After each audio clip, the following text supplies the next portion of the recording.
Bueno, buenos días a todos. Gracias a la organización por habernos invitado. Somos David y Carlos y somos miembros de Vite Archiva. Vamos a tratar de sintetizar lo máximo posible nuestra experiencia con el archivo de un barrio de Santiago de Compostela. Ese es el índice, hablaremos primero del barrio, luego la historia, cómo trabajamos en el archivo y cuáles son las perspectivas y los desafíos. Bueno, geográficamente, Vite se encuentra, como podéis ver, muy cerca del centro histórico de Santiago de Compostela. Es un barrio en la zona norte, que se puede llegar muy fácilmente, y aunque históricamente ya aparece citado en el siglo XII en fuentes documentales, su origen como tal barrio se remonta a finales de los años 50, concretamente a 1958, cuando se diseña en aquel momento por el Consejo de Ministros franquista realizar el primer proyecto de vivienda social de toda España en el barrio de Vite. Se hablaba en aquel momento de construir alrededor de unas 3.000 viviendas. Iba a ser un proyecto innovador porque el arquitecto que dirigía el proyecto, Julio Cano Lasso, tenía unas ideas muy modernistas para lo que era la construcción tradicional del momento, y aun siendo el primero de toda España, fue de los últimos en ejecutarse, porque hasta 14 años después no se comenzó la construcción, concretamente en los años 70. Hasta ese momento, en la zona, solo existían algunas casas diseminadas, unos lavaderos donde las mujeres lavaban la ropa, porque había muchas fuentes e incluso había un regato que conformaba un río que nace precisamente en el propio barrio y muere al salir de él, el río Corgo. Y existía también una industria muy importante que se llamaba la Guadalupe, que era una curtiduría de piel, que junto con las otras 18 que existían en Santiago, pues hacían que Santiago de Compostela fuera la capital española del curtido de la piel, sobre todo en lo que se refiere a la fabricación de suelas de zapato.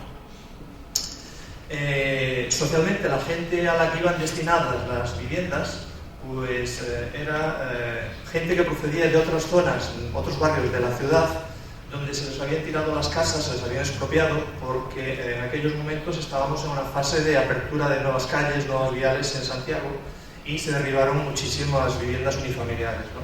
Al mismo tiempo, había gente que venía de otras zonas cercanas a Santiago y se les trataba de buscar un acomodo en estas viviendas sociales que se llamaban casas muy económicas, es lo que se dice en la documentación de la época. La gente que tenía como destino esas viviendas era una gente con gran vulnerabilidad social, con un alto índice de desempleo, poca formación, casi analfabetos, y comienzan, cuando se accede ya a las viviendas en los años 70, a surgir los primeros problemas. Eran familias muy numerosas, con muchos hijos e incluso con gente mayor, y en algunas de las viviendas se producían casos de hacinamiento. Al mismo tiempo, eran gentes que trasladaban toda su hacienda, en aquel momento hacienda eran unos animales que cuidaban en su casa, sus aperos de labranza, y tenían que trasladar toda su hacienda a los nuevos pisos. Se dieron casos de convivencia con animales en los pisos, fogatas en el propio piso, arrancamiento de instalaciones, sobre todo en los baños, por desconocimiento de para qué servían. No había una conciencia de vida en comunidad, ¿no? Pero el principal problema no estaba por venir, porque los nuevos habitantes, como decía antes, tenían muchos hijos, tenían una decidida vocación natalista, y el colegio inicialmente diseñado para ellos, que se llamaba Vite 1, el mismo día de la inauguración las autoridades se dieron cuenta que lo habían programado mal, no habían visto cuánta gente había para el colegio, y tuvieron que hacer uno nuevo, Vite 2, para darle enseñanza a los más de 1.300 niños que existían en el nuevo barrio. Muchos de estos niños no encajaron en la enseñanza ni en la realidad del barrio, y ello derivó en un elevado fracaso escolar y absentismo, además, que como estaban todo el día en la calle porque en el colegio no se encontraban, no eran capaces de seguir las enseñanzas, cayeron en la lacra de la droga. Se desencadenó una gran ola de inseguridad en el barrio se volvió peligroso e inseguro, ganándose una fama que aún hoy a día se recuerda. Era uno de los puntos de droga más importantes de todo el norte de España. Las autoridades no supieron reaccionar, parecía que miraban hacia otro lado, y el problema se extendió incluso más allá del barrio, contagiando otras zonas de la ciudad. Hasta los taxis en la época se negaban a entrar en el barrio. Hay una anécdota que la primera comisaría de policía de Santiago se construyó en el barrio, se construyó allí. Les dotaron de una partida de coches flamantes y nuevos, unos Citroën BX en la época, y una patrulla un día fue a hacer unas pesquisas a uno de los bloques, dejó el coche aparcado en la puerta y cuando bajaron del piso se encontraron que al coche le faltaban las 4 ruedas, los asientos y la emisora de la policía. Con lo cual, ni la policía estaba segura en el barrio. Ante la pasividad oficial, porque las autoridades no hacían nada, llegan los años 90 y los habitantes, hartos de la situación, comienzan a reaccionar. Y se crean múltiples asociaciones de vecinos, culturales, educativas, deportivas, de fomento del empleo. Se inicia una campaña contra la droga, como los veis en los carteles que os estoy poniendo.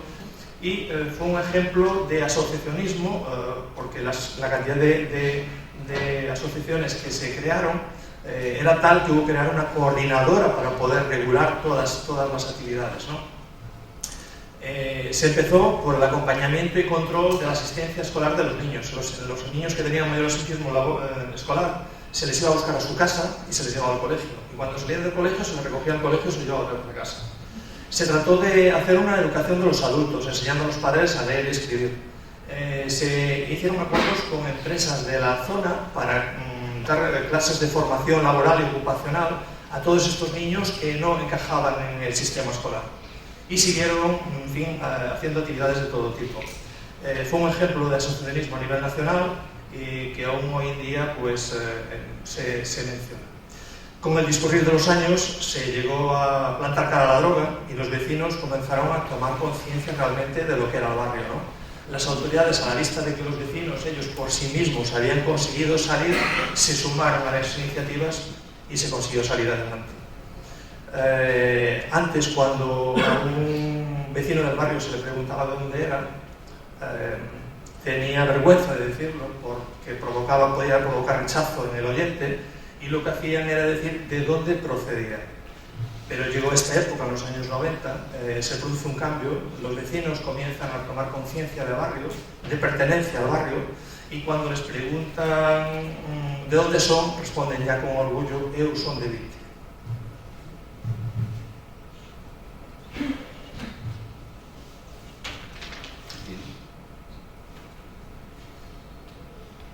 Vale, bueno, muy brevemente esta parte de la presentación voy a rastrear la genealogía del proyecto que desemboca en lo que ahora es Vite Arquiva, que es un poco lo que estamos exponiendo.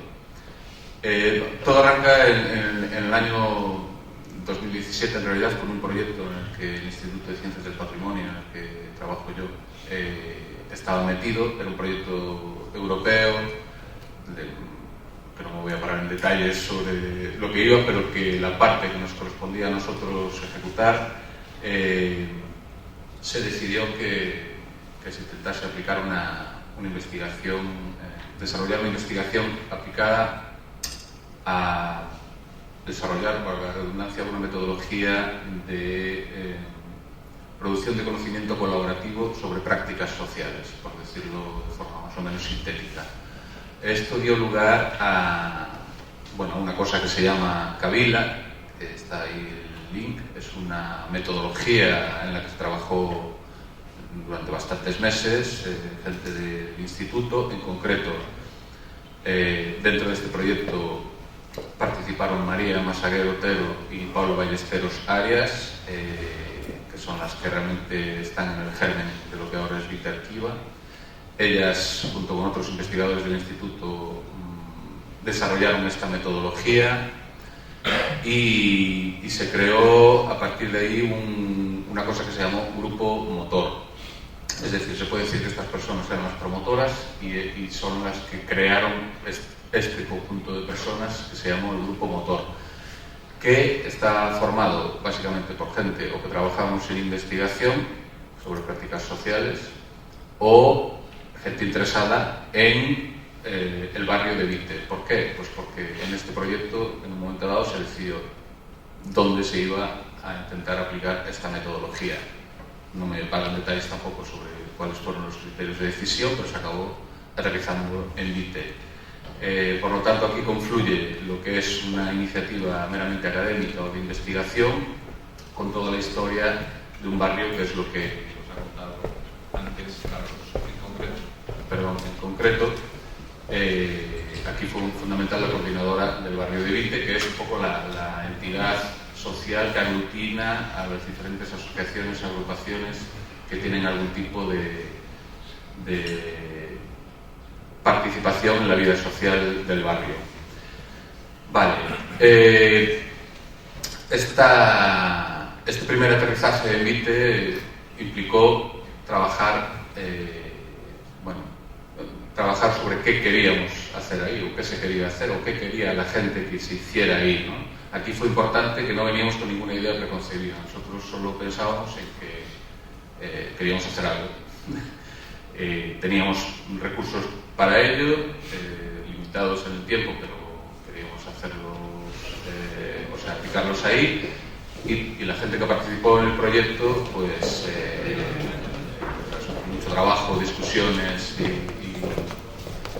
y conversaciones y reuniones, se decidió que lo más conveniente era hacer un archivo de la memoria del barrio, de toda esta historia que os he resumido antes, Carlos, toda esta historia de lucha, de dignificación y de transformación, como les gusta decir a ellos, de polígono en barrio, ¿no? Por decirlo en breve.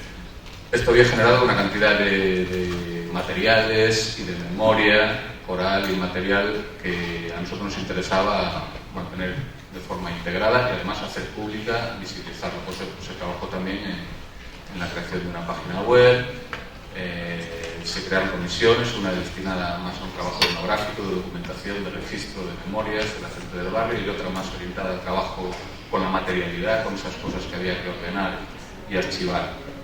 Todavía no se llamaba Vite Activa. Así llegamos al año 2019, en el que estamos aprendiendo a trabajar con esto, y aparece el proyecto más tarde llamado Avitpat, lo hemos colocado en la diapositiva que no correspondía, que nos permite dar continuidad. ¿Por qué? Pues porque en el año 2020 evidentemente sucede lo que nos ha afectado a todos, que es la pandemia. Cuando la cosa estaba arrancando, llegó la pandemia y nos quedamos todo se quedó un poco congelado, lógicamente. El proyecto que había alumbrado este archivo acabó, y en este periodo 2020, por suerte, el proyecto de alguna manera sobrevive, y sobrevive gracias a dos cosas. Una, a este proyecto llamado Avitpat, que llega en 2021, que es un proyecto sobre patrimonio material y los cuidados del patrimonio y el cuidarse la gente a través del patrimonio, con lo cual tenía mucho sentido seguir aplicándolo y seguir desarrollándolo en Vite. Y también iniciativas como Drama Walker, que lo tenéis ahí arriba, que es un proyecto que en ese momento también nos sirvió para darnos continuidad y darnos algo de ilusión para seguir adelante. Un proyecto que forma parte de una iniciativa del Centro Dramático Nacional. En la parte que corresponde a Vite, pues lo que ocurrió fue que una compañía de teatro, Chévere, que igual algunos conocéis, es una compañía conocida, fue Premio Nacional de Teatro hace 10 años, y consistía este proyecto en hacer una serie de ficciones sonoras relacionadas con la historia de determinados lugares y espacios. Estaba Lavapiés, Cañada Real, el Poblenou, y estaba Vite también, ¿no? Entonces esto nos sirvió para darnos ilusión y para seguir adelante, de manera que en 2021 llega este proyecto al que hacía referencia y nos podemos por fin poner a trabajar en el archivo. Bueno, el archivo como espacio físico, donde se recogiese y conservase la memoria del barrio, tuvo dos etapas, como decía David, una anterior al COVID y otra posterior. En una primera fase lo que hicimos fue sentar las bases, se trató de definir cómo entendíamos que debería ser el archivo, cómo recoger los materiales y cómo clasificarlos. Lo que pasa que eran unas valoraciones muy, no diría etéreas, pero no tenían una consistencia material definida, ¿no? Se buscó una ubicación física, pensamos que mejor en el corazón del barrio, en el centro sociocultural que existe en el corazón del barrio, y se consiguió un contenedor físico que para nosotros tuvo mucha importancia, que le llamamos el armario físico, donde íbamos a guardar todos nuestros materiales.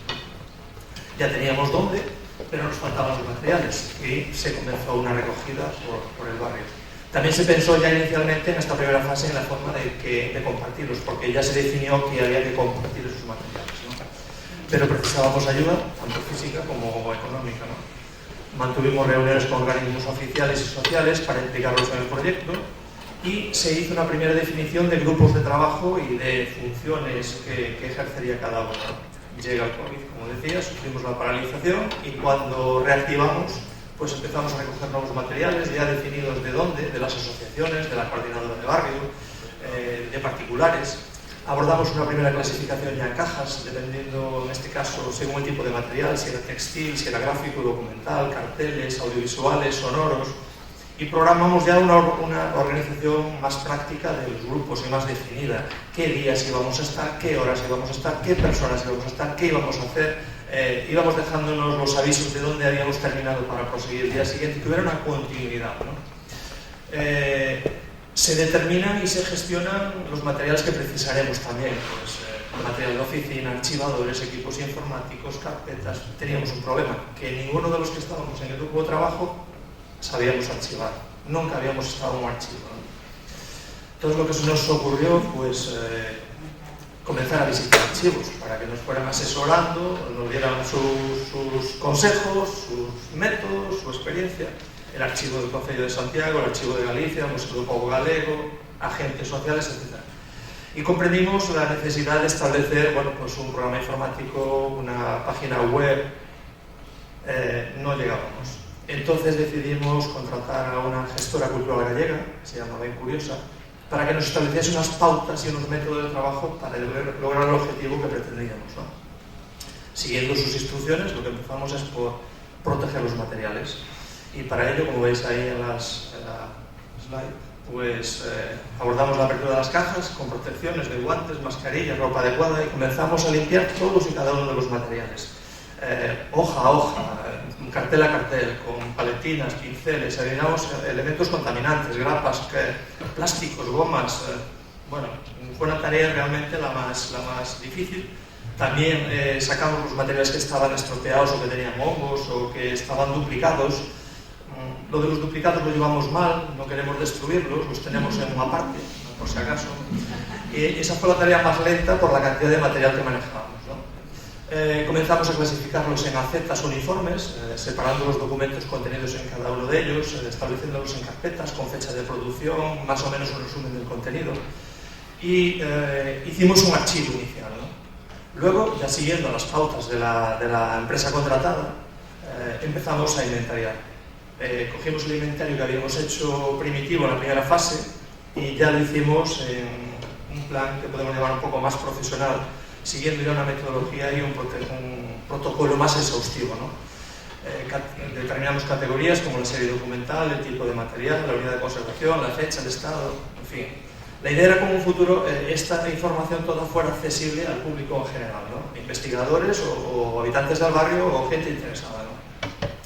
Dimos un paso más y procedimos a una catalogación con el fin de elaborar una ficha de cada uno de los elementos que nos permitiese conocer el contenido, la procedencia, los documentos o los elementos que trata.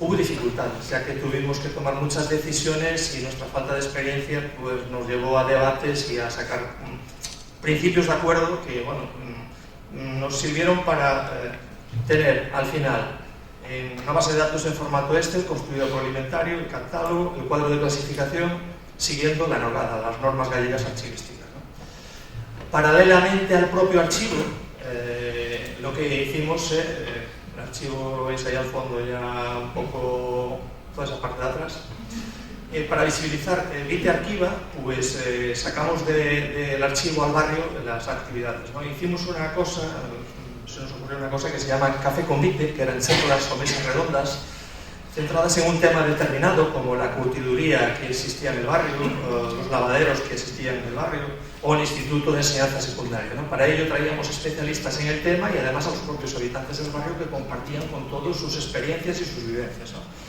Llevamos ya 3, tenemos una programación 2 más, uno para final de año y otro para principio de año.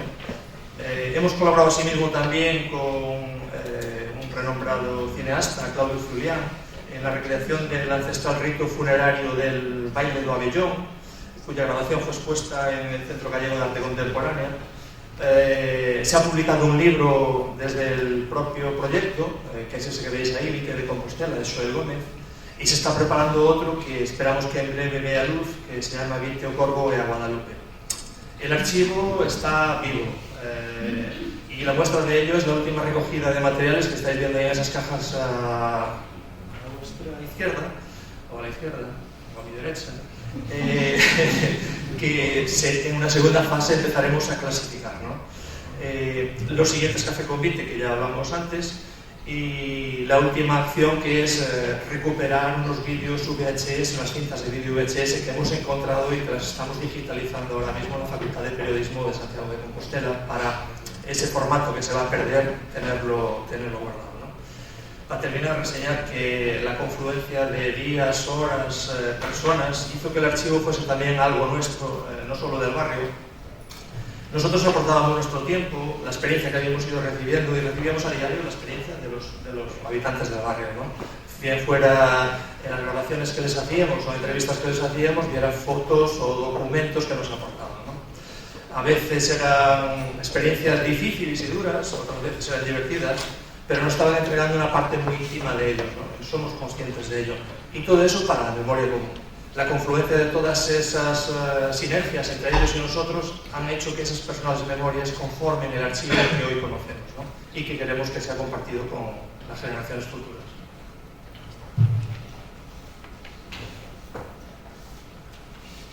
Bien, pues para finalizar, hemos titulado este epígrafe de perspectivas y desafíos, pero vamos, lo que hicimos fue una tormenta de ideas previa y bueno, esto cómo queda, ¿no? En realidad llevamos bastante tiempo en Vita Arquiva dándole vueltas al modo en que se puede dar continuidad a esto.